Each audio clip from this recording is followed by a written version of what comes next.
Whatever the result, I have to do what must be. Again, Honorable Kena, before I shift to Honorable Semuju, our fly on the wall told us that there's a group of members of UPC who made it to Changkwan's and had a private meeting with His Excellency. Are you aware of this? No, but there are rumors circulating around. At least there's one who I'm very sure of having an arrangement, but we'll deal with it as it comes up. You've heard of it? There's one I know definitely who has an arrangement. Could this be paving way for another cooperation that you're not aware of? Okay. The cooperation will not be with the party. As you said, if somebody had a private meeting, it's a private meeting. When we released 2 of our members to join cabinet, we met as the UPC cabinet, we discussed it, we resolved, and we went ahead. In this particular case, we have not discussed any arrangement, and what occurred leading up to this election, the way UPC was injured by being denied an opportunity to present like a realistic health manifesto, which the Ophonos and team have no idea about, to the people of Uganda, we have injured. Some of us are still injured. So how any relationship will be, it has to be based on what works for the people of Uganda. I am not interested in any of this nonsense of theirs, but they're not capable. So did your marriage with NRM collapse? I don't know of any marriage. Did your cooperation with the NRM Was there a wedding which I missed? I'm not aware of any marriage. A marriage doesn't have to have a wedding accompanying it. Oh, there's no... Okay, let me put it this way.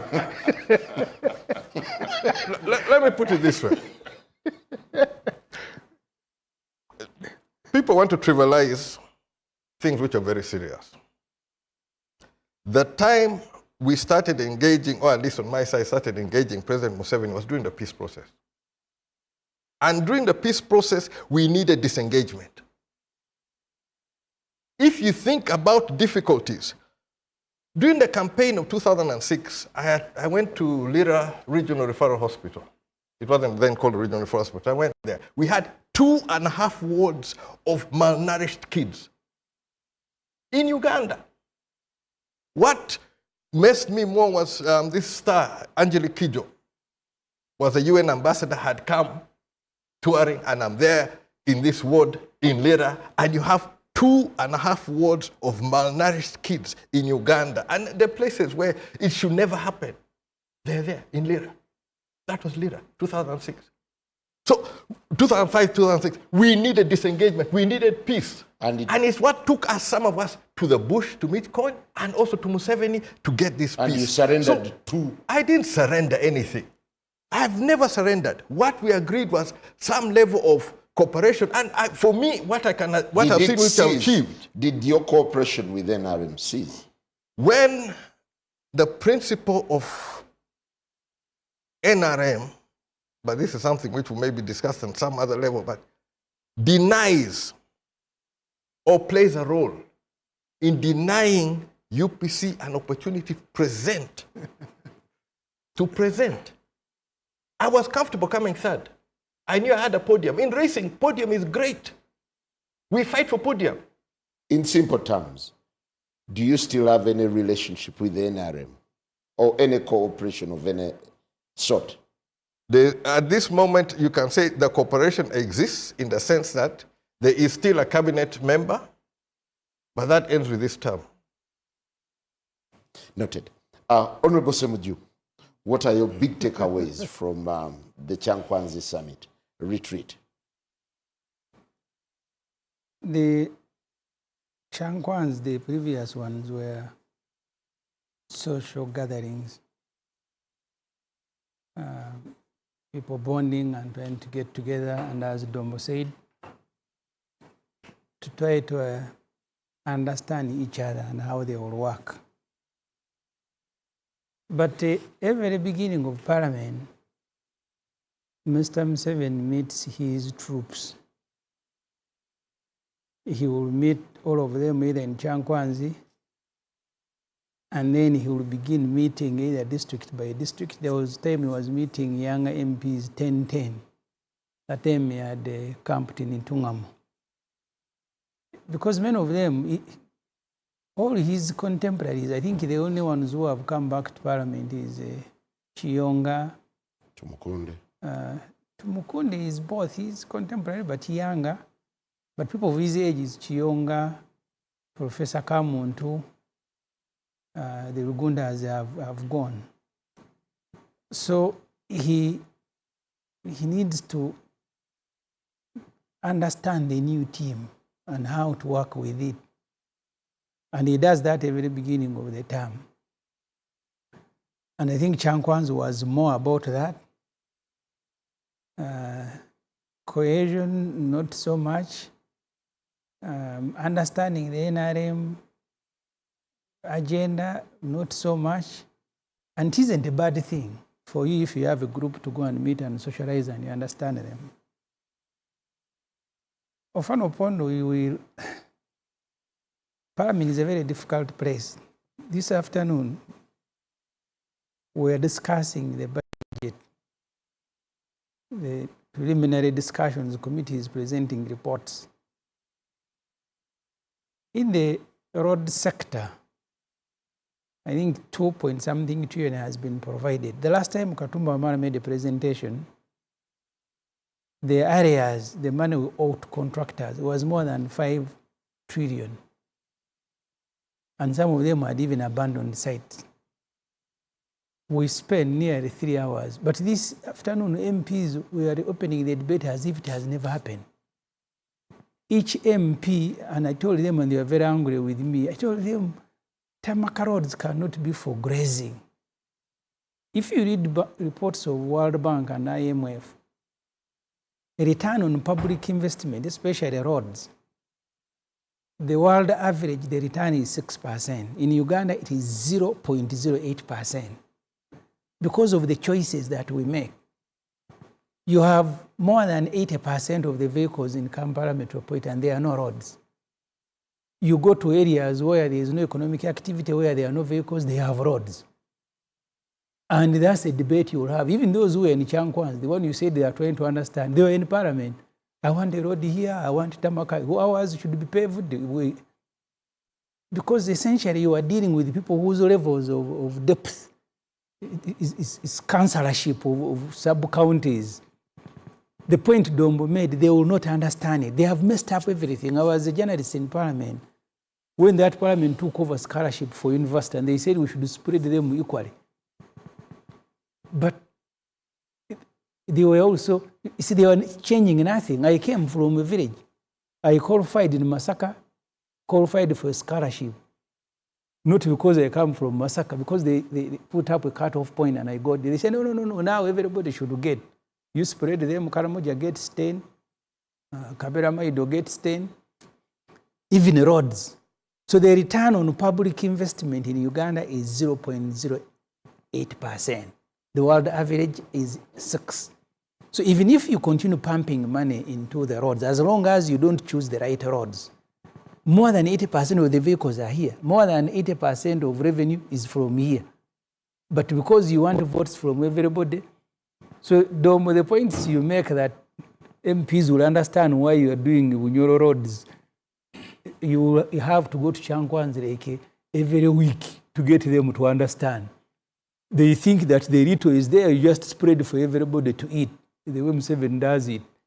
Did you in the first place follow what was? I was following through the media, and I saw, but sometimes in the media it's very difficult to follow each and everything. Like the presentations, I didn't see many of them. The media was speaking the usual things, but I don't know who the people speaking there. I saw Mao complaining he had been removed from the list. Mwenda had been removed. I don't know why the Dombos were removing them.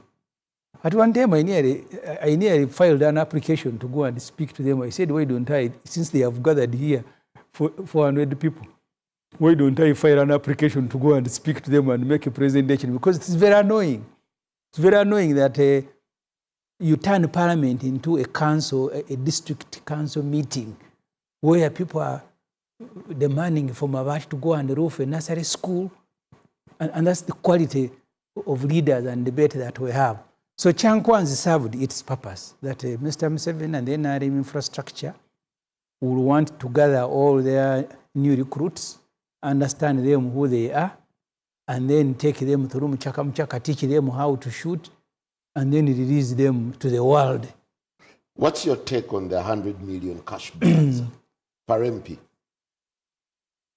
First of all, you must understand the imperial nature of Museveni. He looks at the country as his estate. Ofonopono wants to rationalize that this money is in the budget. You can't have money you are giving every day. How much money? In the budget he has donations. It's 130. But every day Museveni is donating money, whether you are TikTokers, whether you are, the other day was even giving prostitutes in Mbale. So every group that will cross his path, there will be money to carry. That's the biggest job he's doing. Renting support. If you correct some people, some musicians, you go there, he will give you. If you take witch doctors, he will give you. That's the biggest job that Museveni is doing. The only difference is that now he's doing it publicly, I think because of old age. There was a time he met with the MPs, he was giving them money, and he said, if the public discovers, we deny. That time, that is the training he was giving MPs. Now he didn't even allow them to deny. He was giving it like an old man in full view of camera.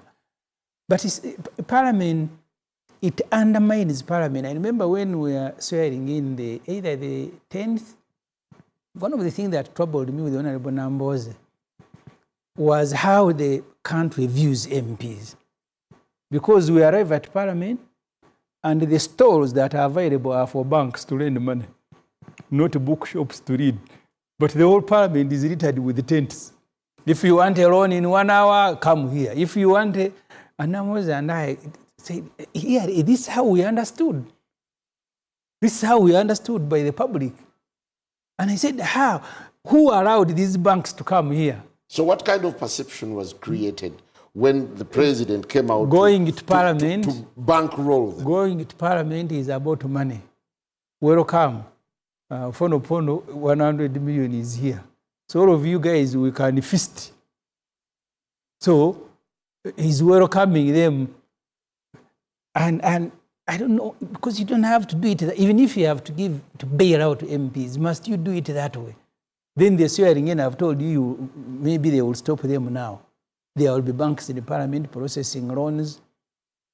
So they have made the whole project of Parliament look like a cash bonanza every day, chasing... do you care about the public perception of MPs? No, let me first go back to make some quick response. My brother, Honorable Akena, says he has never... First of all, Akena has never had any confidence in NRM, except when it serves his personal, immediate personal, his family interest. Then he will appreciate what NRM gives him. And you had him. He said, the corporation, he knows one person, one minister. We all know, of course, that one minister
that tracks 148 countries. And last month or the other one, it released its findings that Uganda is on the world stage, is among the 10 countries that are going to make tenfold growth. I'm not sure if Harvard think tank can tell a lie, but they put issues that Uganda must deal with. One of which, to focus more on road, focus on energy, focus on ICT, focus on continuous stability, and sharpening the human resource. If we do those 4 or 5 things, according to those people, Uganda will grow exponentially. Now, well, we've always been listed in many ways as a progressive country. You know very well that we have now entered the middle income lower. No. You just don't enter there. I'm surprised, the Honorable Assembly, that you have spent 15 years in the Parliament and you don't know that there are international standards and international bodies that give you credit, and you can cross-reference whether what you think you are, indeed you are, using their benchmarks. Mm-hmm. So, the NRM policies haven't failed as Honorable Akena would want the world to see. Because if we had done so, we would not be having close to 10 million children in school at the different stages. Our human resource, the children who are graduating out of medical school today, are still as marketable as they were in the 60s, in the 70s. The only issue is today we are graduating many more people than our own, than before, but also than our own capacity can absorb. And so, in that reference, Chankwanzi is a good place for us to reflect. We were told by the clerk to Parliament. There's public perception about No, I'm coming. The clerk to Parliament told us that overall, 58% of members of Parliament didn't make it back. The ones in the 11th Parliament, include the ones who failed the elections. Now, leave the ones who opted not to stand. They were eyeing bigger things and it missed them. In NRM, out of 365, only 156, I think, returned. Meaning that a bigger group of the NRM MPs who were in Chankwanzi and the independents now allied to us are overwhelming the ones the old ones. It therefore becomes necessary to have some form of interface, regardless whether you think that those MPs have no capacity to absorb. But I want to believe that any exposure helps somebody improve. I don't think Honorable Semuju, my former newspaper man, with me, has remained the same, a newsman, just writing what Ken Richards was saying, you know. Semuju now is among the top-notch members of Parliament. Yes, so Honorable Semuju, you have improved. I don't think you have remained the same. So I don't even understand why you think that a councillor cannot raise. In other case, some of those councillors have the same academic qualification. Okay. At one moment, you were a tutor at Chankwanzi. Yes, and today you were in the room. Yeah, it is good for a professor to come to a discussion, a seminar, and just pays attention, like what the Honorable Dombo was telling you. I teach in Chankwanzi up to now, but in this retreat, I was called as a student. I listened, and I can tell you, I did not go to the podium to ask questions, but I was taking notes. Yeah, but is there anything to get you rolling in the Yes, next I told you that there are many things also I didn't know. Because when you listen to people, different people, you cannot say you're the only one who knows. For example, I had never met those many members of parliament and being part of them, it has taught me something. That, for example, you need to show humility. I was meeting a 24-year-old medical student, medical professor, Dr. Lakisa from Lebtong. 24-year-old, she has just come out of, she's a dentist. She has just come out of school. She's now there. I met another one from Vura, a young girl of 24, who took on 8 men and defeated them. Now, you sit with them and you get to understand what drove them. When I was entering politics, I wasn't 24, I was a little older. Now, you get to understand what drove these many young people to national politics. How shameful was it watching your colleagues making personal pleas to the president? That's what you expect. For example, getting to know what drives an 84-year-old person who has lived it. Professor Kamuntu. Professor Kamuntu ran for member of parliament in 1980. He was the minister, ambassador plenipotentiary. Returning, since NRM came, I think he came in 1996, 2005. He has been in parliament, has been minister in many decades.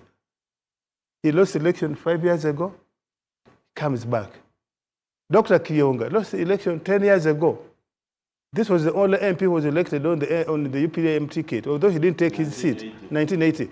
He has been a member of parliament and minister since 1986. He lost election and still has the courage, the drive to come back to run for member of parliament. He's the chancellor of Makerere University. It is nice to see, to sit with him and see what drives, to study his inner person, what drives him, and the perspective of different people. So yes, I'm a lecturer there, I teach there, but you get to learn. But most importantly, what Dombo said, that it was a good thing for us. It is important for us just to know who is this person. In my case, who is well known across the country. Many people will come and say, I have just been watching you on TV. In my village there in Maracha, we are just watching you on TV. So you are the one. I want to touch your hand. You know, things like those.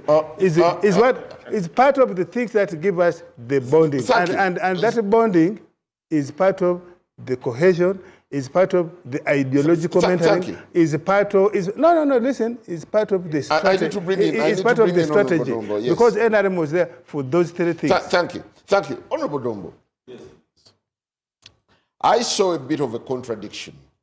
Here is the president telling MPs to avoid loan sharks, to avoid corruption, and then he doles out 100 million to every MP. That has widely been described as a bribe to MPs. Bribe to do what? To tow his path. You know, take it or leave it. President Museveni is the chief executive of this country. And he's in charge of the internal resources. And some people who don't know him, when we first interacted with President Museveni about the indebtedness of members of parliament, I was a commissioner in parliament. And at that time, members had borrowed money at variable interest rates. At that time, we had not even negotiated with banks to fix. Now banks have got a fixed rate when they are lending members of parliament. And the rates varied to above 30%. And the money that was being deducted from members of parliament was a lot of money. So somebody, an investor in quotes, came and said, made a proposition he wanted to buy the loans of the members of parliament so that he services them over a period of time. And we had a discussion in the commission under the chairperson of the Right Honorable Kadaga, until we said, but even when this sounds very attractive, we chose to share it with His Excellency the President. We thought it would be very unpatriotic to enter into such a deal with a foreigner when the head of state doesn't know, because it may have security ramifications. And indeed, when we discussed with the president, he rubbished it right away. He actually quoted a Kinyankole proverb, which says that you cannot borrow a neighbor's hand to clean your bums when you go to poo-poo. That's the proverb he told us. Oh. He said, now if a foreigner bails members of parliament out, to whom will they pay allegiance? And what will it be for the country? And so was the president purchasing allegiance this time? No. I just want to give you this background to show that he's a man who understands what is happening. He's already aware that banks have started offering members of parliament. There could have been members of parliament who have even picked already some money from the banks and was saying, watch out, don't do this. He was very specific on the instructions he gave. He wouldn't wish to see them going back to him, that they don't have money, they have just come out of elections, and they have challenges. When I was commissioner, so ideally, wouldn't that be done pro rata? Wouldn't it be prudent? That's what I'm telling you, that when I was commissioner, we did it for all members of parliament. And I was very disappointed when Honorable Afula Ogutu, the following day after I came from Chankwanzi, he called a press conference and said his members of parliament from the opposition, because it was the LOP, were not going to sign for that money. And they rebelled, most of them. They went and picked the money because they were equally hardened up. And to me, I was very disappointed. Actually, I met him and said, when we negotiated and requested the president's intervention, we talked for the entire parliament, because the commission is a commission for the whole parliament. Now, when the president accepted, the opposition chose to behave the way they did. The president is available, and if there is an opportunity that he can use part of the public resources to save the image of the people who are going to be in charge of the affairs of this country, so be it, because he has done it in the religious institutions, he has done it with the political parties. Actually, this money you see political parties receiving, the president told us he went to a church in Ikazo, and he saw members making offer to Rene, and he said religious institutions are bad law. We must begin supporting religious institutions and local political parties so that we tame the ideology. Honorable Dom, 100 million times 390 MPs?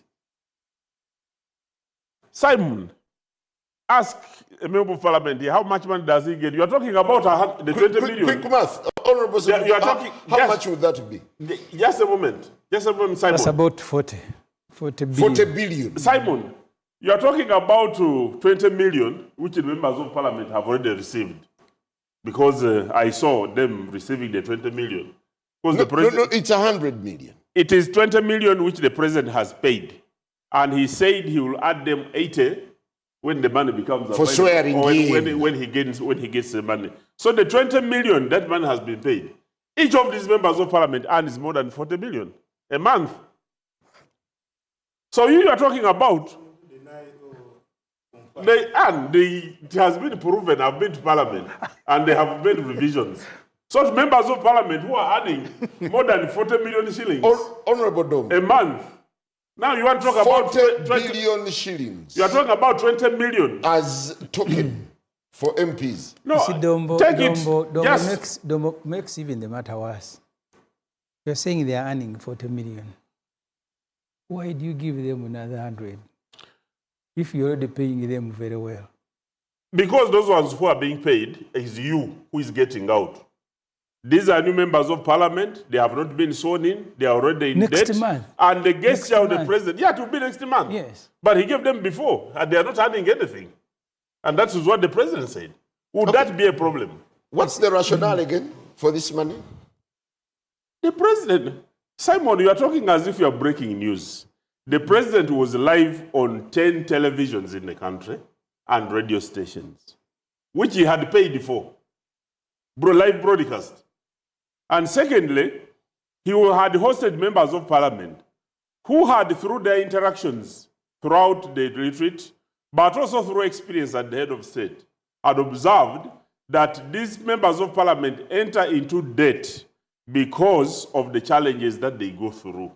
In order to try and prevent that, the president said, in order to enable you to go and arrange proper swearing-in ceremony, let me make a contribution.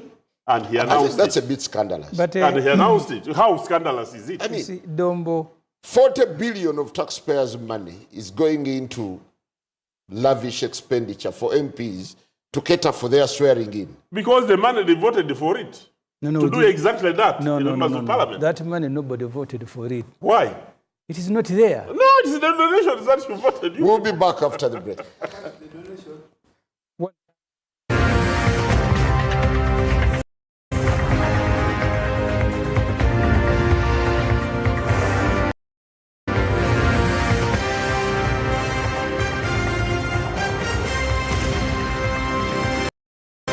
Nbs Frontline.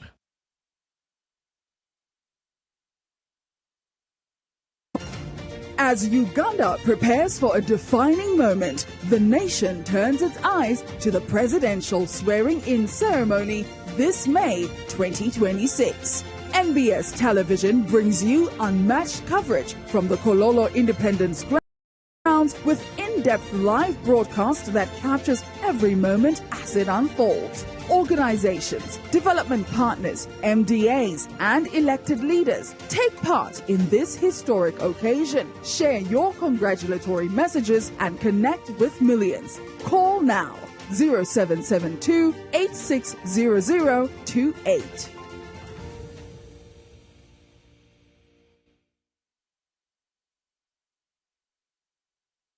At Fins Medical University, we offer online postgraduate diploma in medical education, Bachelor of Medicine and Bachelor of Surgery (MBCHB), Bachelor of Pharmacy, Bachelor of Medical Laboratory Technology, among others, Diploma in Clinical Medicine and Community Health, Diploma in Medical Laboratory Technology, among others, and certificate programs.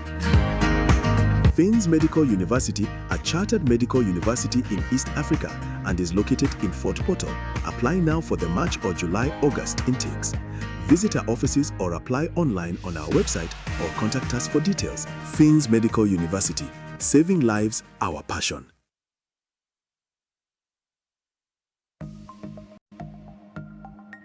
Better study tips. Scammers love posing as officials from banks or government agencies. Never share sensitive information with unsolicited callers. For hang up, find the official contact and verify their identity first.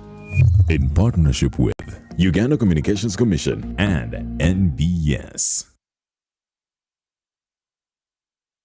The National Mosquito Net Distribution Campaign is back. No one should die of malaria in this era. It is your responsibility to chase malaria from your home. The good news is that the government of Uganda has once again started distribution of mosquito nets under the 5th Universal Coverage Campaign, also known as the Under the Net campaign. Under this exercise, 1 mosquito net will be distributed per 2 people in every household. A village health team member, a community health extension worker, also known as a CHU, and the LC1 chairperson will move house to house to register members of the household in preparation for receiving their mosquito nets.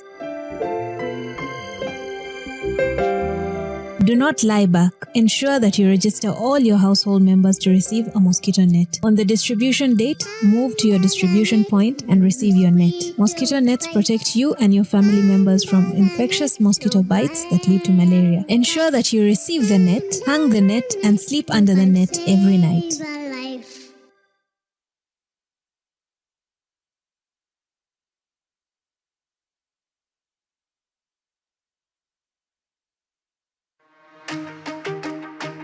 When the news moves, you move with it on AfroMobile. Get real-time updates and the moment they unfold. Choose from over 80 live TV and radio channels and follow current affairs your way on the platforms you rely on the road, in the office, in the middle of your work, or out and about. AfroMobile keeps the story going with you. Download AfroMobile today and stay connected to every update as it happens.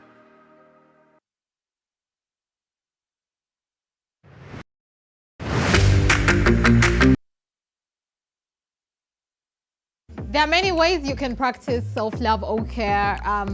There's options. For me, it's I could read a book that's self-motivating and get me back on my square if I am not on my square, if I'm down. Meet up with friends that I know. Once I meet up with this person, I'm going to be so happy because they have this great energy. And surround yourself with really good energy. And then you will take a walk or go to a spa, get a massage, you know.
To rapidly reconstruct its railway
Honorable Dombo here was talking about money for parties. The money for 2021 election for parties, we did not receive. The president said his people acted in an unchristian manner. Unchristian. I have followed this one because I was following it before being part of IPOD. On the floor of Parliament, I called their actions diabolical. I went further to upgrade them to satanic. Because after this election, 2021 funds have not yet come. 2026 funds have not yet come. Dombo here is saying, no, money has been given to parties. The president was magnanimous. Now I ask, how many t-shirts did you people get? 30 million? 20 million? Or just 6 million of these 7 million votes? You brought maybe 30 million t-shirts. Where did the money come from? There was money per village. Where did the money come from? And some of the operatives of NRM, they say it is costing us more to deliver. Is it the 630,000 they're supposed to deliver? It was costing them more to deliver that 630,000 to the village. But where did this all money come from? NRM have taken all the resources of Uganda as theirs. Okay. Theirs. Is the president's pledge anything to count on? How? Can money, cash money, the sort of monies be available in Parliament without the president being aware? In Uganda of today, which you know of Uganda of yesterday. So when people say Parliament, there's money in Parliament, funding in Parliament, I don't believe it is possible without the president's knowledge. And these are things which my problem is we need to address them and we need to have systems in place. This issue of money to this group, that group, let's have systems which work. I should not be able to know, look for this, my elder here, or this one for treatment. We should have systems which work. For education, we have systems which work. It's not the work of the MPs to be the ones taking these people for treatment. Now, that is where NRM has failed and is continuing to fail. Thank you. Honorable Semuju, in the number of times, in the several addresses by the president, did you feel him setting the tone for the 12th Parliament, especially when he pronounces himself on the issue of corruption? It was drama. Sorry? Drama, Katemba. See, during COVID, Museveni sent a supplementary budget to be processed. I think in good faith, the Parliamentary Commission, because the MPs were also very active during COVID. I have an ambulance that was called a funeral van. That funeral van was on the road. It does, because we carry even people who are dead. It was on the road almost 24 hours during that time. But we're also giving relief. I even had to go to Ofonopono to look for maize. So the Parliamentary Commission said, MPs, since you guys have brought here a budget, MPs should also be given 20 million. Museveni was on TV, lambasting Parliament, attacking each and everybody. What happened? After that, 20 million must be returned. He went to his NRM MPs and he said, please help me return the 20. I am giving you 40. That's the president you are talking about. After anger, displaying anger in public on TV, they must return the money, 20 million. He asked, please return. Each NRM MP Museveni gave them 40. They were receiving that money from Mukororo, where Kasuri Lumumba had an office. I don't know if he's still there. The money that Dombo spoke about, and you know, because Dombo that time was a commissioner, now is a spokesperson of NRM. And they did something very good, their commission with the Kadag. Said we need to help our own MPs. And that's the reason the Parliamentary Commission exists. Got a Chinese who was willing to buy the loans and then reduce the interest that people were paying. When Museveni heard that someone else was the one helping MPs, he summoned the Dombos. And Dombo was a very unpopular commissioner and his group to Museveni because they were doing wonderful work. They did good work. Yes. Good work. As a That's what commission, I will testify. issues of pension, issues As of the NRM everything. spokesman is not doing a They good were work. very good commissioners and very good leaders. How about now that is Now Museveni has taken over. He runs parliament, I think, like a kiosk. No, what I mean, the Domb of then and the Domb of This now. one here, this one has become useless. So he defends and nationalizes everything. There are two Dombos I respect. Dombo as the chair of Natural Resources Committee and Dombo as a commissioner of parliament. There I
The man stopping a formal transaction between parliamentary commission and a financial.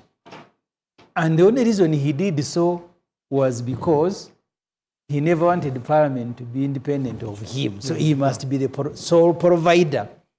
And Domo wants now to thank him. He's a very good man. He didn't do it in good faith because he wanted to continue. The same way he gave the 40 million.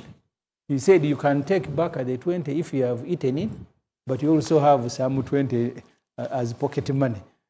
So in Chankwan's, the context is that it is him who must personally solve people's problems, Yeah, but not the institution of parliament. you've heard the president, and it's actually embedded in one of the resolutions. Top of the resolution, intensified fight against corruption. You see, you go back to Wasolule as a deputy to Augustine Ruzendana, honorables. Wasolule said corruption is licensed for some. If you go and get the money and you are not one of those who are licensed, you are in trouble. Like you've seen this issue of Mavati. I have never understood that from vice president to prime minister to speaker to everybody, that is Nandutu who is in prison. Really? Who can justify that? That in a group of more than 40 ministers, senior government people, they have picked this populous young girl and dumped her in Ruzira. And they are fighting corruption. So that's the 7 way of fighting corruption. She may have done something that we don't know. So the punishment is not because of the money that you have taken. It is because of something else. So that's why Namujo, my sister, has become an angel. Because I think they're also being punished maybe for something else. Because at that time, you must understand, Museveni has had a running battle with the parliament over budget. Do I have the final say or parliament has? So when the issues of corruption in parliament came, he thanked God, the same way he thanked God when COVID came, that now he will restrict people's liberty. So this whole campaign about corruption gave Museveni an opportunity to resolve a long outstanding problem he has had with the parliament over budget. So he now brings a budget where he doesn't allow even a comma to be removed. If you could listen to his interjection, yes. Simon, I just wanted to make an interjection on two issues. The first one is that the way our administration is structured, the appointment of the Auditor General, the Auditor General reports to Parliament on the things of corruption. All other commissions are reporting to Parliament. And what happened to the previous Parliament and to the members of Parliament, which led to the honorable members going to apologize and turn into state witnesses, does not give a good reputation to the institution of Parliament.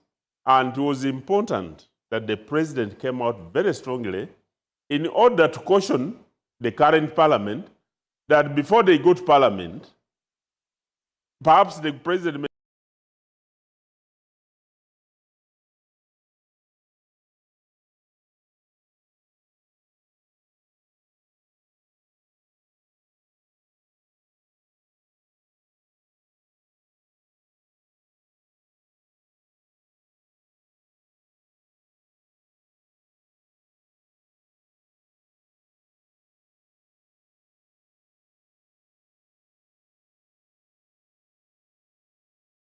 court referral that his rights had been violated and very clear.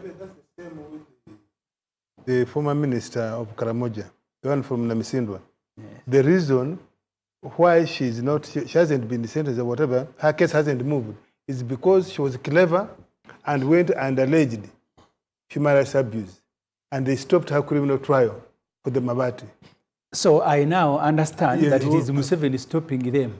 Because these MPs on their own, I had thought, are the ones who moved the court. They needed the Constitutional Court to pronounce himself. But in Chankwan's, Museveni says he's the one who forgave the MPs. Maybe he's the one who's doing these tricks. No. Because that's what I am talking about the Mabati. What is on record is that the Honorable Akamba moved the court that I want. No, I'm talking about the minister for the Mabati, the main minister. That's what I'm saying. And by the way, Semuju, you are the legislator. Yes.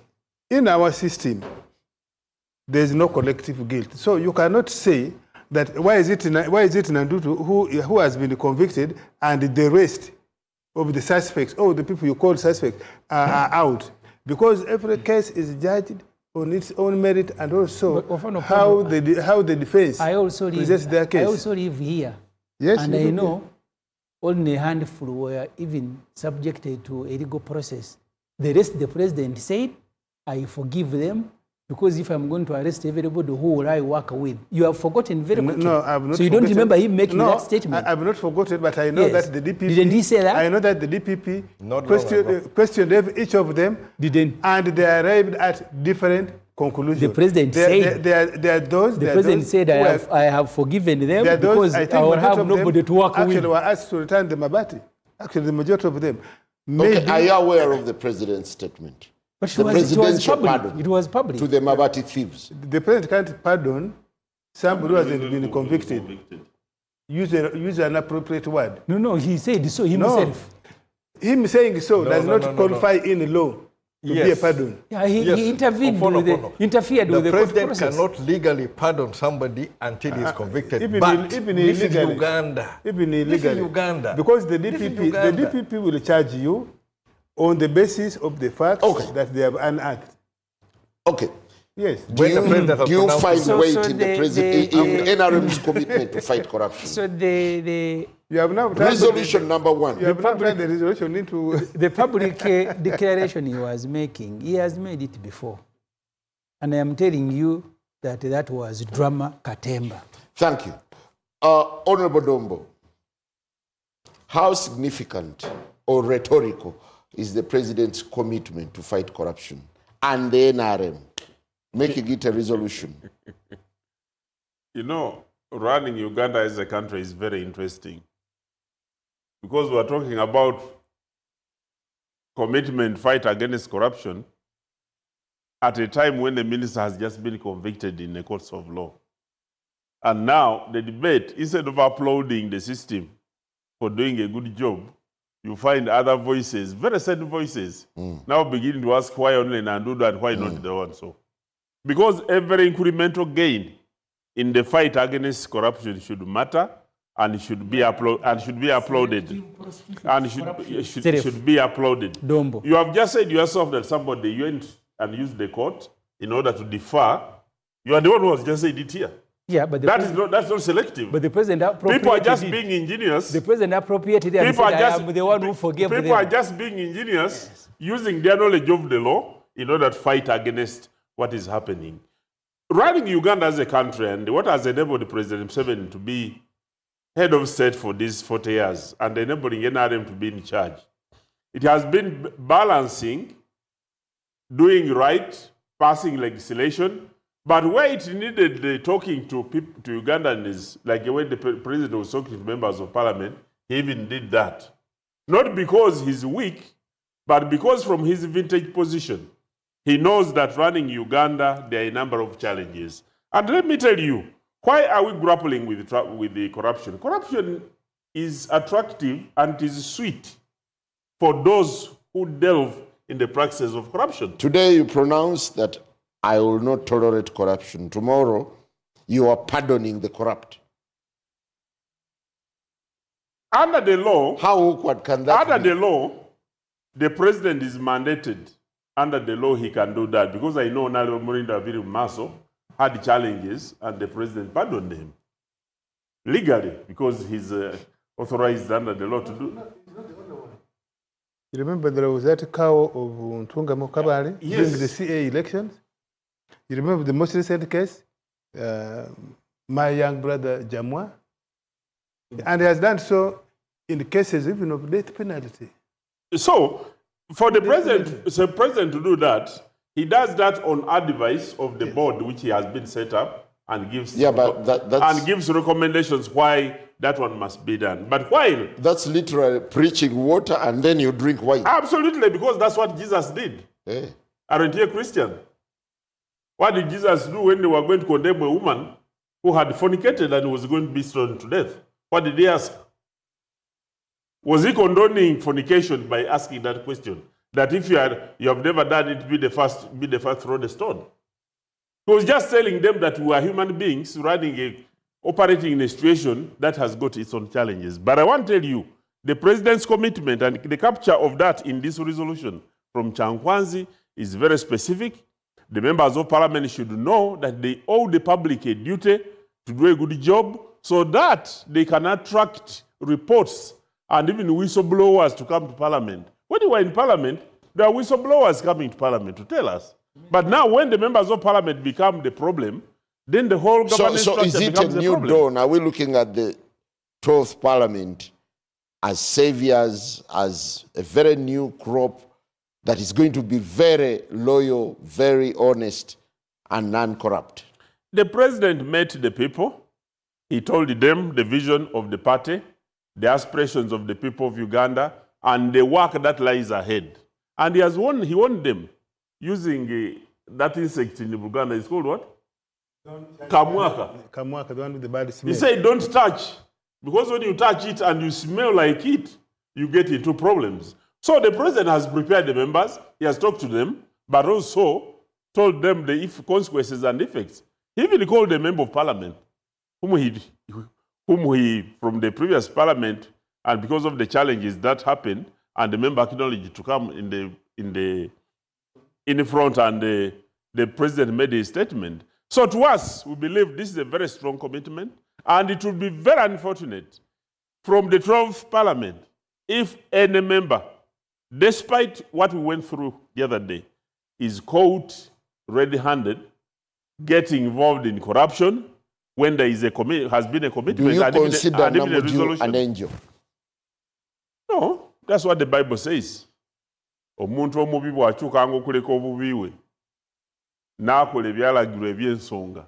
That's what the Bible says. But you are sentencing these MPs. I don't know why our moderator has taken that direction. Because I found it intriguing. But the law we follow provides avenues how somebody accused, whether rightly or falsely, can by themselves extricate or by the machinery of the state. You know, currently we have alternative dispute resolution, under which, for example, there's plea bargaining. I am sure you have read, most recently, cases where, you remember that PS, I don't want to mention his name, the one of agriculture, out of the money for locusts and other things, who were caught by the IGG, Bet Kamia, through the machinery, and they went into plea bargaining, and the rules don't even allow, don't permit disclosure of what the settlement is. However, Bet Kamia, before she left office, she came to my office there, Media Center, and she had done a tabulation of how much money she had recovered from people of that nature, officials of that nature, which was in billions. They never faced open prosecution or conviction for that matter. They didn't. So, if the president can intervene through his machinery and talk to the MPs, and the MPs, even if they had just given him how the mischief, the people involved in the racket were, that's sufficient in my view. That helps deter. Now, the Bible that most of you follow gives 10 commandments. I want to presume that the Bible was written a little over 2,026 years ago. No fornication, respect to your parents. I don't know what the 10 commandments. Does humanity follow all of them to the dot? In our own case here, most recently, didn't we find an archbishop? Was he hanged by the church? The Church of Uganda, was he? If the church, the religious institution, which we all believe in, most of you can forgive, they don't pursue. For the greater good of the church, because if you are to pursue an archbishop of the Church of Uganda, what are you saying about the doctrine of the church? Now, I just want to end with this. There has been, you have made here a statement, and I have read it variously on the media, that Honorable Nobert Mao and Andrew Mwenda, my brothers, that they were removed. You know, it is the Honorable Mao who said so. I want to say it. This should have been my brother Dombo's job. I want to say that I read both the draft schedule, timetable of the NRM, from the organizers. I have the last program, timetable. There has never been any proposal that maybe he was desirous to make a presentation. Or some of you think that he is so good. Yeah, but this complaint was also re-echoed by Namuganza. There are people who are sulking. Namuganza is sulking. You know, Namuganza says she was cheated in her primaries.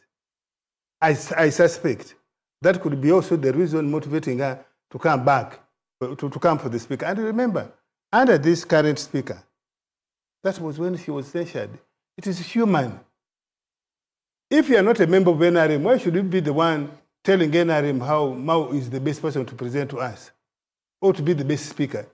The people who are talking that are people who are actually known not to like NRM, but they are now the ones recommending to us who should be our speaker. Can you imagine? What logic is that? Honorable Kena. So I want to put it on record that there was never any proposal for Andrew Mwenda or Nobert Mao. Maybe they asked and they were not considered. That settles the debate, doesn't it? No, I was only... Is it normal? Was it a normal thing for somebody who has been opposing you to say, to accost you actually, pester you, invite me? And he was invited. Is that normal? You see, the president can invite you, the chairman of NRM can invite you to a retweet. But that retweet doesn't belong to him. That retweet belongs to the NRM as a machinery. So you cannot just brag and say, I am a guest of the chairman. No, my friend. Do you find merit in discussing the resolutions of the NRM, Honorable Kena, or we are better off concentrating on what captured the headlines? First, I was trying to understand. When is the UPC retreat? we are The still, retweet we are was still dealing with this. I think we have about 5 UPCs now. The so retweet, which UPC are you talking retweet about? was in the corner 5 Kamadini. UPCs. You people be honest. Okay. 5 UPCs where when we were fighting the campaign, there are people who you see on TV, but you don't find them on the ground. There is the Warubiri UPC. Well, I didn't see him. There's Joseph Ochieno. Have you seen him There on the is the ground? Ocheno UPC. Nagongera. At least he's in the studio here. There is And a Capital Dennis Maybe the Senap constituency- UPC. Maybe the constituency. And now the Akena If the UPC. constituency in NBS or in the media, yes, me, I know the constituency where we deal with voters. Okay, there is a So, NAP. where? Dennis Senap. Where? He trades as a UPC president. Where? You know, these are real things. You get this issue where people manipulate, they try to create a false head, but really, the people of UPC know the leader of UPC. When we were in battle, where were they? Now, before we lose track here, there was an issue which came. And I think that's very important. We actually need to know the person we are speaking with. I am known. I've been here 20 years. I have led the party from the front. Yeah, but court threw you out. Where? Court said I've done my 2 terms, then they decided that... and his advisors Now- are saying it is Museveni helping him through courts to keep him in that chair. Okay. He says it's Museveni who's the first is the deal. Proceed. You see, in UPC, we do not trade in rumors, as Ofono Opondo wants to do. One thing which I want us also to put very clear, I don't understand this corruption of parliament. In the sense that as a backbencher, how does this backbencher become corrupt or is able to corrupt things? If you talk about leadership, that would be a different question. And there are things which have happened which are very strange. We had this bill on the fuel, UNOC. I'm on the committee. We had difficulties in the committee. We voted on particular clauses as the rules provide. When the vote passes, that becomes a majority report. We signed our majority report, which was to be presented. And I think those are one of the issues which affect Honorable Akamba, who presented on behalf of the committee. But it ended up being a minority report because overnight, more members who never attended the committee came and signed. So this person who had never sat in the committee, did not discuss, was able to come and sign. Where is that corruption coming from? On the leadership, another question I'll ask about corruption. I've been on the Committee of Natural Resources. We get a loan. Even before we have sat down to process the loan, we're on the order paper. And you're under pressure to process it. When we raise concern, now, isn't that in itself corruption? Some of it we're able to catch. The one which you caught Amarok, a small company trying to loan Uganda, that one eventually, when we raise concern, the minister now tries to withdraw, but it's in the report of parliament. So what corruption are we dealing with? There was a huge media report on corruption, which came on social media. What has happened to it? Which corruption are we dealing with? Me as a backbencher, I have actually seen very little chance for many of those members. Are not going to have, where are you going to the corruption issue? Corruption would be perhaps if you do things which are not according to your conscience or not according to what, like those people I'm saying who signed the report but never attended the committee. So what corruption are we talking about which the president wants to fight? Because there's bigger areas of corruption which we see. Very good question. And when we return, we'll still be looking at how the Chankwanzi retreat fits into the national discourse after the break.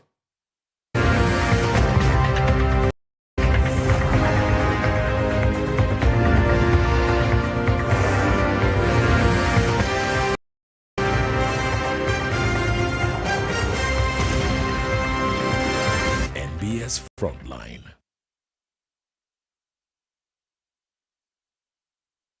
In a digital world, not everything is what it seems. False stories today spread faster than truth, leaving us all wondering what's real. Disinformation misleads, misinformation misguides and spreads confusion and fear. Dismiss, a campaign to help you think critically, question wisely, and verify thoroughly. Join us. Let's build build a more informed Uganda, one truth at a time. Dismiss, inquire, verify, confirm. Together, let's fight fake news.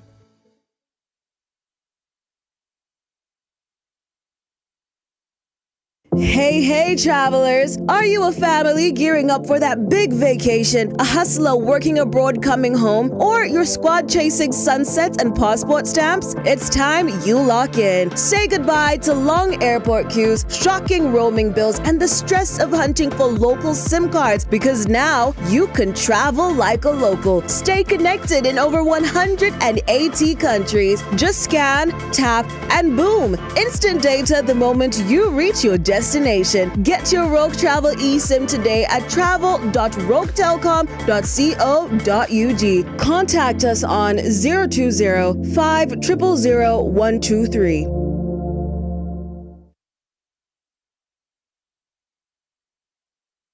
I see a guy who's there, but it's as if not there. But then, there's a lady with a boy. 2 boys? Yes.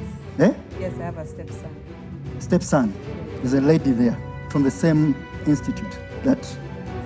Yes, Papa. Now today, what I want to do, I want to instill discipline by the hand of God. Amen. Watch the power of prophecy with Prophet Elvis Mbonye this Saturday, 6:30 p.m. on NBS TV, Uganda.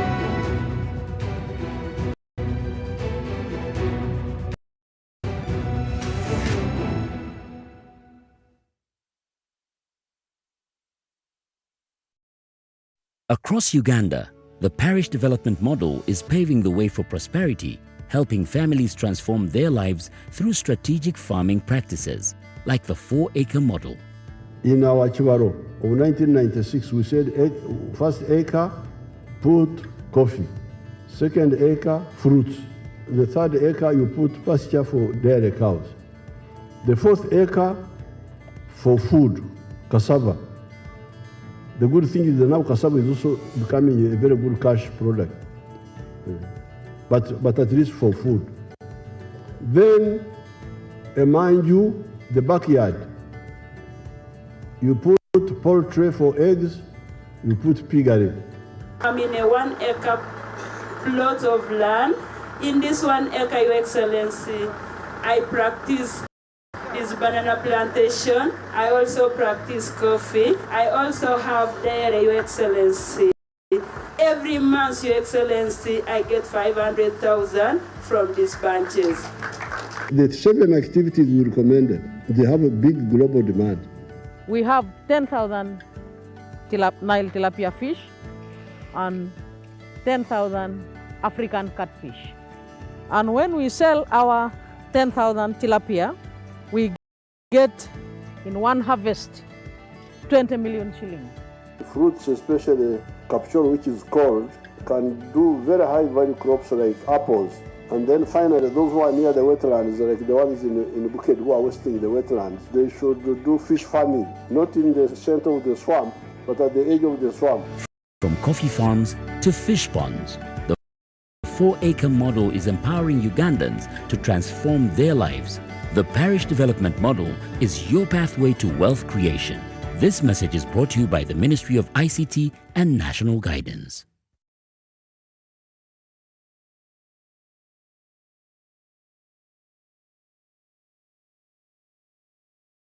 Dates are ones that to be subject to confirmation. But Andy Rajwell is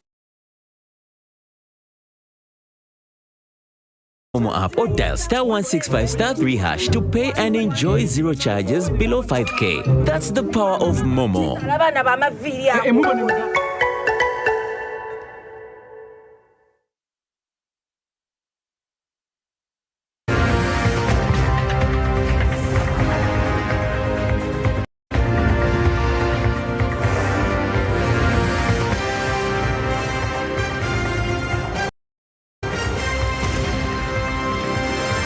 Nbs Frontline.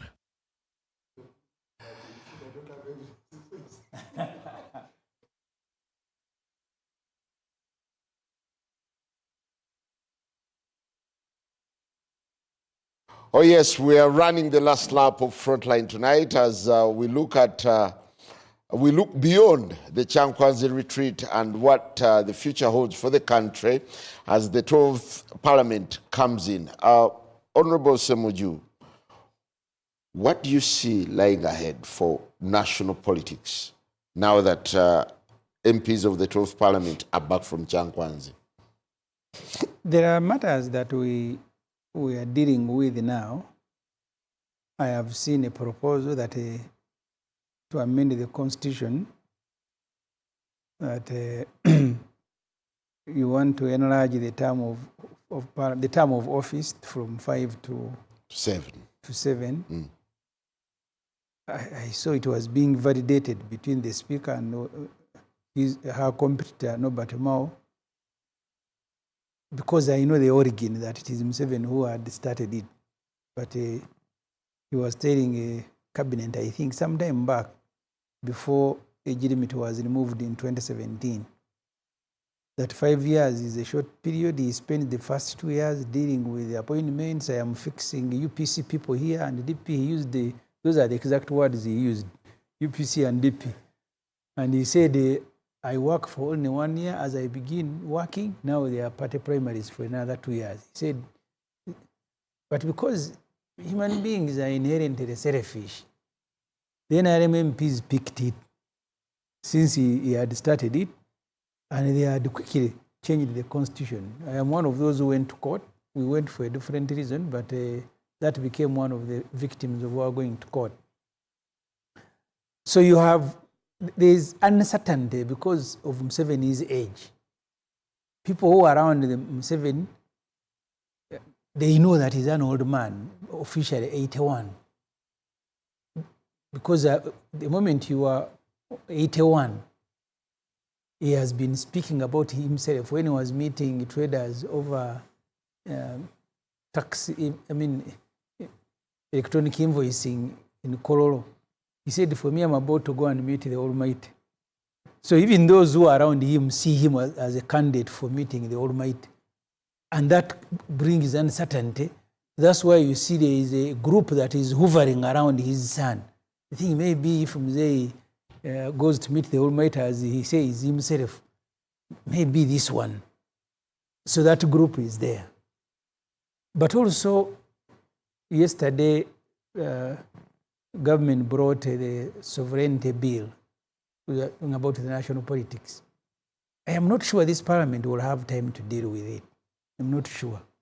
Most likely, these are bills that the Fonopondos will be dealing with. I'm the only one going to be in the 12th Parliament, and Semuju will be looking at me from outside. He will be an analyst.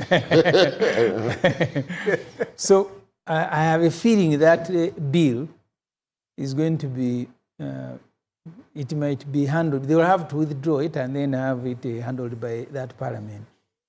So you have two things that are concurrently taking place. Museveni is fighting. I think he's not satisfied that the opposition is completely dead. So he wants to use anything at his disposal to continue hammering at it. But also within his own group, the uncertainty is making people smell each and everything. You had even ministers who had started saying NRM is very bad. They had joined Mohoz, who were saying this NRM, they are Marxist, they are everything. And the minister said, yes, it is true, NRM is bad. Now they had gone. When they realized that no, Mohoz was not going to be a candidate, now they came back to NRM. The NRM is the best thing. I sympathize with NRM people. They are like school children. When you tell them you sing this song, they will sing. So the ones who is discipline. Isn't that discipline? No, I mean, a leader, you should be able to say this one I agree or I don't agree with, really. But for you to agree with each and everything, really, no, you should give it to NRM for having cohesion. You must have something wrong with the. So that uncertainty will be around, and people in Parliament are going to suffer with it. So you think the sovereignty bill will take center stage? It will come and pass. What is going to trouble NRM MPs is the game Museveni is playing with his son. There are those who are of double loyalty, but there are also those who think, I mean, I saw minister as a person like Ruth Acheng. I respect her. She's a good minister. One of the people who were given the responsibility that they can execute, that she had also become Perao. I am now the coordinator in so there is going to be a problem with the politics. For us in the opposition, we will continue suffering because that sovereignty bill is coming, particularly because Museveni had thought that the opposition will be dead. It hasn't died. So he must continue bringing, it hasn't. I thought we were waiting for the funeral. Then you'll have to bury it alive, if that's the intention. Yeah, I mean, you used to bury people alive. Yeah, so the NRM can learn. So you will have that playing out in Parliament. You remember the beginning of last term, it was birthday parties for Muhoozi, and quite people were asking, maybe the man this time is given to his son, looking at their shoulders, and then one by one they started following Muhoozi, only to realize it hasn't worked. So, with the exception of maybe the seniors like Ofono, who have some stability, the rest of NRM MPs are with no stability. They will be swung in any direction. So it's going to be more of a rubber stamp. First of all, on the critical issues I have told you, while publicly Museveni pretended that he was fighting corruption, he was settling an old score. Who has the last say on budget? And he used corruption and he settled it. NRM MPs now are fearful. They can't even change a comma in the budget. It's just a ceremony. Thank you. I need to tell our viewers that Afro Mobile is on, so don't miss the conversation that is trending live. It's Frontline. Yes, Honorable Dombo, what do you see ahead now that your MPs have been oriented and the 12th Parliament is just around the corner? Simon, on the 12th of May, His Excellency the President will be swearing in. As a life president. And for us, we shall use it. It will be a two-pronged celebration. Celebrate our victory, but also celebrating the oath of the President. And we have invited very many people from all the districts of Uganda to converge in Tororo. We have invited as a party of Kololo. To Kololo. Kololo, yes. But you've said Tororo. No, Kololo. In Kololo, where we have invited over 20,000 people to participate in these celebrations. Secondly, we have a team of members of parliament whom we have inducted. And like I said, me in the media, there is a very good crop that I admired, that I'll be deploying in the media, in the stations. Inducted or indoctrinated? No, inducted. Okay. Because in their own right, they are very brilliant people whom we shall be using. Some of them very young, but very brilliant. A person like Dr. Lakisa at her age. She's a dentist, she's a community leader, and she's vibrant, she can communicate. So, but as a party, we have a manifesto to deliver. Because we have promised the people of Uganda to protect the gains, but also to make them better when we deliver on the manifesto. As a former legislator, do you buy into his fears that the next parliament could be having a wicked agenda, extending the president, the term of the president and MPs to 7 years, plus several other things? Parliament can debate anything, so we don't want to limit their aspirations and what they can consider. But that matter was considered by the courts of law, and a pronouncement was made that the current parliament has been elected on a contract for 5 years. They cannot amend themselves into the contract of giving them an extra time. Even if they did it, it will be for the benefit of the subsequent administration and parliament, not themselves. That's what the court said. So, that matter, is it speculating? I cannot begin now speculating or not speculating on what Parliament can consider. The Constitution requires them to make laws for the good governance of this country. Thank you. That's the only thing we shall appeal to them, that while they are there, let them know that they are doing so on behalf of the people of Uganda, and we must deliver as a party on the promises. Honorable Kena, what's your forecast of what lies ahead for national politics? I want to pick on the manifesto first. What is your performance on the last manifesto? The Prime Minister reported in the retreat that we have done 88%, and with these remaining days, we can easily deliver another 10%. The government plan for your performance was below 20%. You see, 4 is yet 20. No, 3. The one of this time. I am amazed. There are some issues which are raised, which some of these fights, which some of you people see, but you don't get the underlying issue. Kionga's first budget as Minister of Finance, he said there was money for a road. This road, Rekunye, but it was then Masindi, Apach, Lira, Kitku. 87 budget, money was there for that road. Money was also there for the Dokolo Lira Road. Dokolo Lira Road was done in the 9th or 10th Parliament. This road, which was money was there in 1987, is still being done. Now, where do you get performance? Now, this is 87, we're now in 2026. Unfinished works. Money was there 40 years ago, not finished. So, on this issue, what do I expect? I don't expect any different. And I expect the reality, what I expect and what I've seen on some of the appetite of the members of parliament, we are going to have, maybe the president's warning may work, but Uganda is not going to be safe for the future generation. The plans which you're talking about, most of the plans are not going to work. And there's very few people who can tell the president this is not working. Dombo, when he was in the chair of the Committee of Natural Resources, the man could talk. He could deal with these issues. But we now have a crisis. Isimba is about to collapse. We talk about power. Isimba down. We have a problem. Recently commissioned?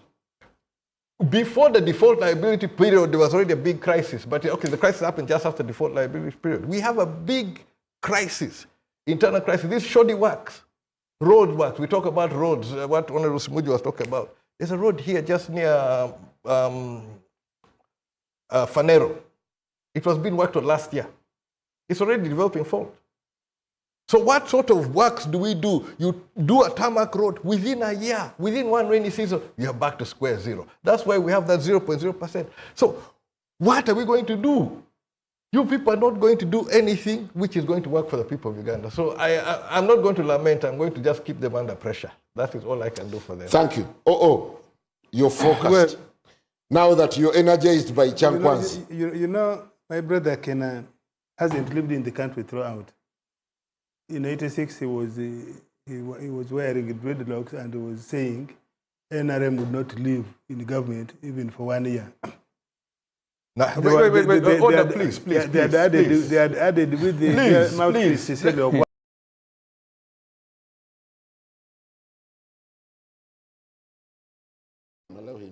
I stopped cutting my hair when Article 269 was put in the Constitution in October of 1995.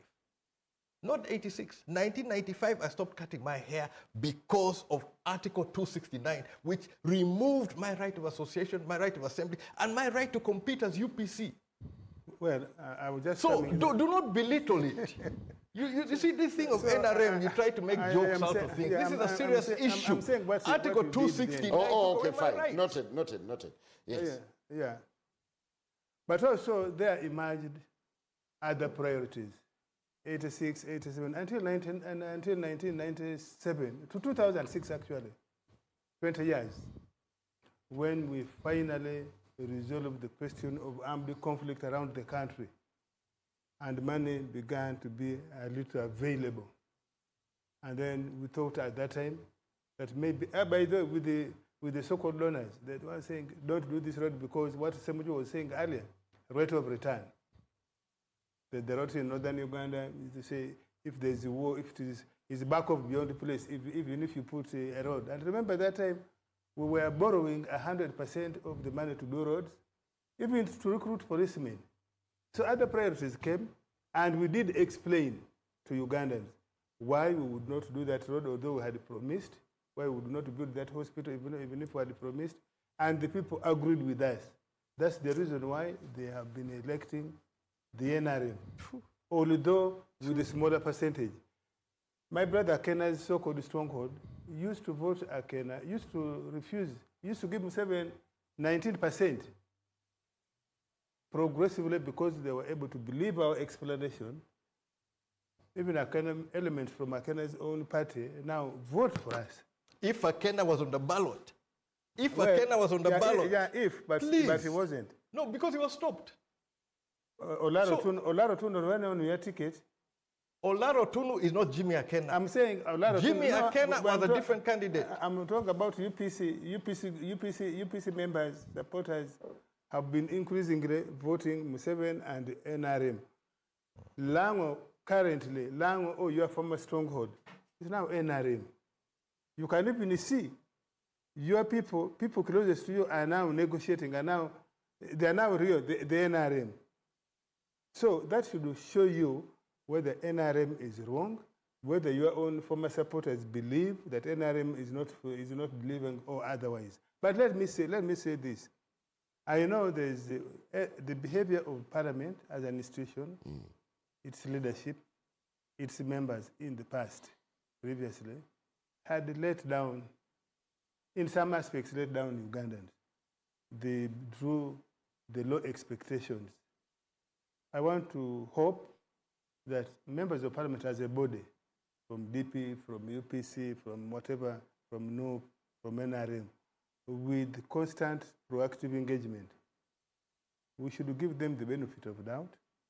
I think any human being is capable of improvement. Could the 12th Parliament be a better house? That's what I'm saying. That since they are being inducted, the Speaker... But they have always been inducted. The Speaker, Anita Mong, did tell us in Chankwanzi that after swearing in on 15th, from 18th we are going for induction. From 18th, I think 25th or something like that. And so I think they will be continuous. And because the previous Parliament, or even this incoming one, may wobble, is no reason for Ugandans not to expect better.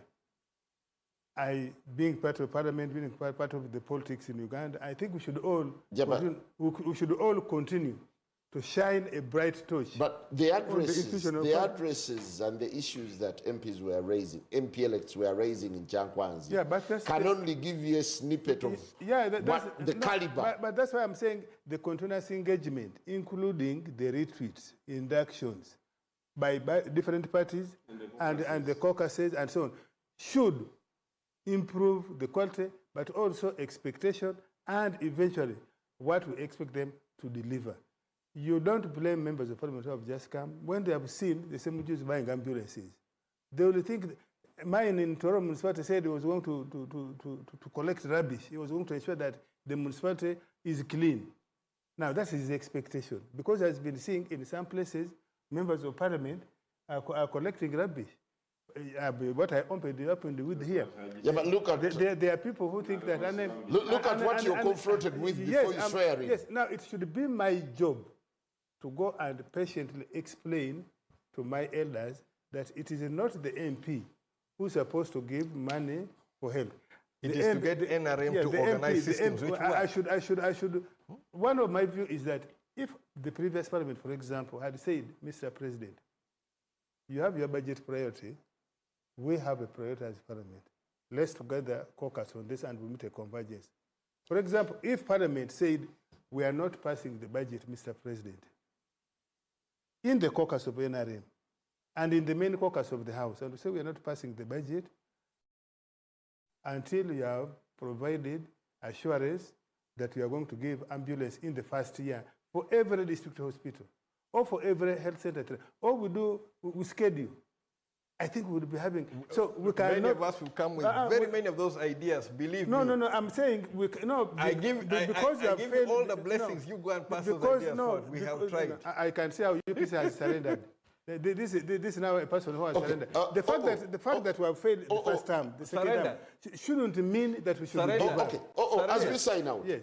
On the agenda in Chankwanzi, there was something to do with the legislative agenda. Yes, that's what the president does at every opening of a session. He gives the broad view how the parliament is going to move for the next 1 year. In this case, where the president is going to be sworn in, we expect him, as usual, to give the calendar for the entire 5 years. Who drafts the legislative agenda? I thought it would be MPs. No. It is informed by... No. It is the executive. And the executive does so, like now, Museveni, who has been here for 40 years, we expect that he has the things that have not been done over the last 40 years, and they are pertinent. And he's going to have a convergence with his cabinet. Part of the retweet was that, and in fact, better read the resolution properly. You'll see that the president has cascaded the 5-year in the retweet, has cascaded the 5-year in that resolution. Now, we expect that the caucuses of the NRM, the caucus of the other party will read this, look at the manifesto. Probably we should also look at the manifesto of the other parties.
So we need to review that. Do we still need civil servants actually to resign? And when they resign, do they become, when they are still in office, does that cease being partisan? Do they cease being partisan? We need to retire. Thank you very much, gentlemen. Honorable Akena, so we need to Honorable Ofonopondo, I can't wait to see you on the floor of Parliament. I hope you won't be swallowed by collective responsibility. Of course. At times, yes. Of course, yes. There are aspects. For example, Honorable Semuju was a journalist. Does he disclose everything? He talks to the speaker. Honorable Dombo and Honorable Semuju, plus our viewers, what a pleasure having you tonight. Have a lovely night and cheers.